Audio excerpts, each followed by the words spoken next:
Media daily. Fiya? അല്ല, ഞാൻ അഖില. ഞാൻ പെർഫ്യൂം ഫിയ എന്നാണ് ചോദിച്ചത്. എനിക്കിഷ്ടമാണ് ആരെ? ഫിയ പെർഫ്യൂം. എനിക്കും. ആരും കൊതിച്ചു പോകും. അത് സാർ. ഞാൻ പെർഫ്യൂമിന്റെ കാര്യമാണ് പറഞ്ഞത്. അതെ സാർ, ആരും കൊതിച്ചു പോകും. എന്നെയാണോ? അല്ല സാർ.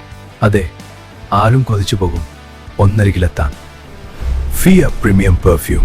KSRTCയിലെ സൗജന്യ സ്ത്രീയാത്ര ഔദാര്യമല്ല, അവകാശമാണ് വേണ്ടത്. ചർച്ചയാകുന്ന നിരീക്ഷണങ്ങൾ.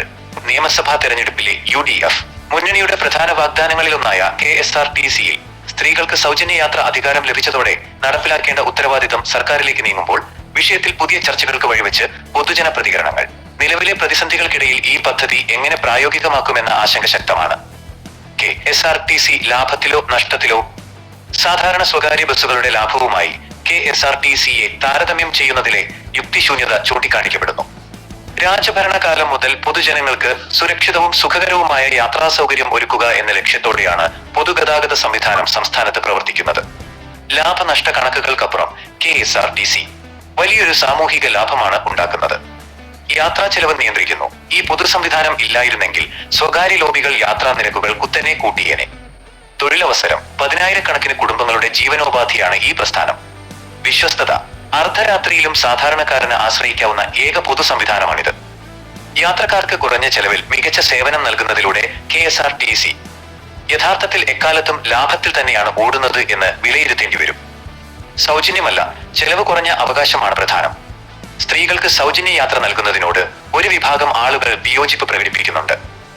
യാത്ര ഒരു ഔദാര്യമല്ല, മറിച്ച് അത് അവകാശമായി മാറണം. അതിനായി സ്ത്രീകൾക്ക് സൗജന്യം പ്രഖ്യാപിക്കുന്നതിന് പകരം എല്ലാവർക്കും യാത്രാ ചെലവ് ഗണ്യമായി കുറയ്ക്കുകയാണ് വേണ്ടത്. നിലവിലുള്ള ഉയർന്ന യാത്രാ നിരക്കുകൾ സാധാരണക്കാരെ വല്ലാതെ ബുദ്ധിമുട്ടിക്കുന്നുണ്ട്. ഇതിന് പരിഹാരമായി താഴെ പറയുന്ന പ്രായോഗിക നിർദ്ദേശങ്ങൾ മുന്നോട്ട് വയ്ക്കാവുന്നതാണ്. 1. യാത്രാ നിരക്കുകൾ തരംതിരിക്കുക.